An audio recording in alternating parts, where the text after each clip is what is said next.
more than 80 years, the Halverson family has grown potatoes in the rich soil of North Dakota.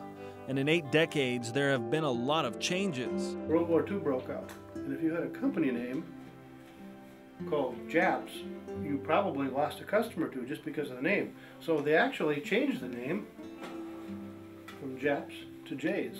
Greg Halverson is a collector, a historian, If you kind of look closely, here's the Frito-Lay logo. And a third-generation potato farmer. The bottom part opens up and releases the seed piece. Who hasn't forgotten his roots. We still derive everything we do from the soil, and that part hasn't changed since my grandfather started in 1928. What has changed is the size. Started in North Dakota's Red River Valley, the family-owned business now farms some 17,000 acres across 11 states. While commodity crops find their way into a few fields on a rotational basis, the Halversons' focus is potatoes, and more specifically, those used to make potato chips. Black Gold Farms is currently the largest fresh crop producer of chip potatoes in the U.S. Customer doesn't care if it rains or the wind blows or it freezes or anything. They just want their potatoes delivered when we say we're going to deliver them on time. And by the way, they better be great Black Gold quality too. It's that dedication to meeting customer expectations that helped this business quadruple in size in a little more than a decade. Today it employs 120 people, including Greg's 3 children. We can't afford to fail because I've got 120 families that I feel very responsible for.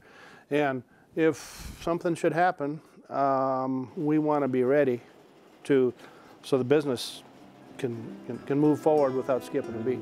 That's a lesson this family learned firsthand. About 13 years ago, Greg's wife died unexpectedly from a brain aneurysm.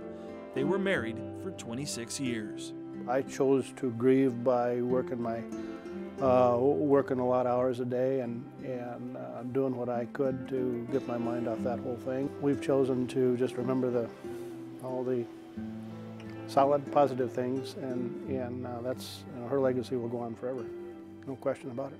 Maybe her most lasting legacy is the 3 children the two raised together.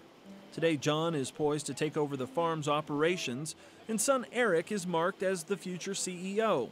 His daughter Leah helps out with marketing. And I'm so lucky because I get to have all 3 of my kids in the business with me, and in some way, shape, or form. And don't tell me we don't have some fairly feisty conversations around the conference table. But at the end of the day, I think we all kind of walk out of there and say, yeah, that was kind of fun. Together, they're building not just a farm, but a system of success.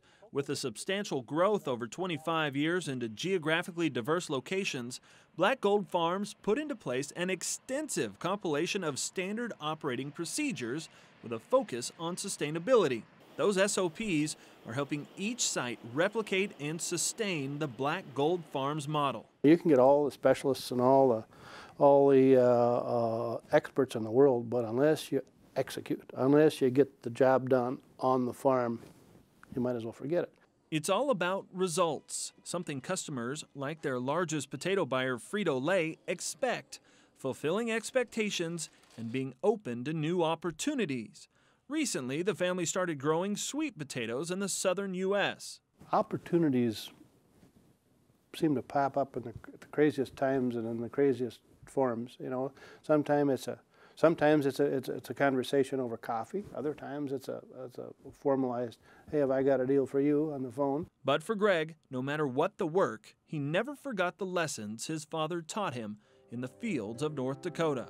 If you're going to do it, you better do it right. And Dad, bless his soul, is gone now, but every now and then I think about that as I kind of do things, or as I do a thing that isn't 100%, you know, maybe you should take another pass at that, just to do it right. It's a way of life that's leading Greg Halverson and Black Gold Farms towards a successful future.